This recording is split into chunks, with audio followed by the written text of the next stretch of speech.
মাতাল অবস্থায় সিংহের খাঁচায় যুবক। একটি চিড়িয়াখানায় সিংহের খাঁচায় লাফিয়ে ঢুকে পড়েন এক যুবক। সামাজিক যোগাযোগ মাধ্যমে এমন একটি ভিডিও সম্প্রতি ভাইরাল হয়েছে।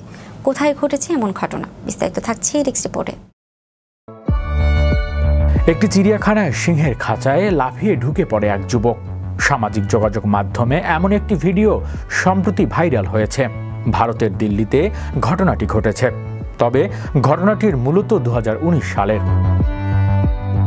সংবাদ সংস্থা ANI এর প্রকাশিত 2019 সালের 17 অক্টোবর একটি ভিডিওতে দেখা যায় এক যুবক সিংহের খাঁচার ভেতরে লাফিয়ে পড়ে সিংহটির সঙ্গে পোষা কুকুর বা বিড়ালের মতো আচরণ করতে শুরু করেন। সৌভাগ্যবশত পুরো সময় জুড়ে ওই খেলাধুলার মুহূর্তে সিংহটি তাকে আঘাত করেননি।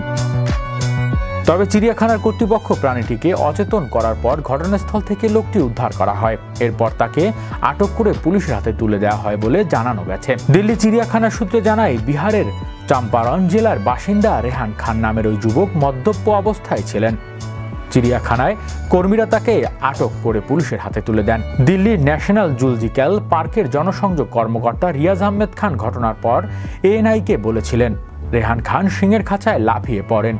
প্রহরীরা তাকে থামানোর চেষ্টা করে, কিন্তু তিনি বারবার বলতে থাকেন, আমি মরতে এসেছি, আমাকে বাঁচানোর চেষ্টা করো না। তিনি বলেন, আমরা সবাই দ্রুত ঘটনাস্থলে ছুটে যাই। তাকে একটি সিঁড়ি দেওয়া হয়েছিল, কিন্তু তিনি শুনলেন না। পরে আমরা সিংহটিকে অচেতন করে তাকে উদ্ধার করি। এমন ঘটনায় ভাইরাল পুরো নেট পাড়া। হৃদয় আশিস, বিশ্ব বাংলা 24 নিউজ ডেস্ক।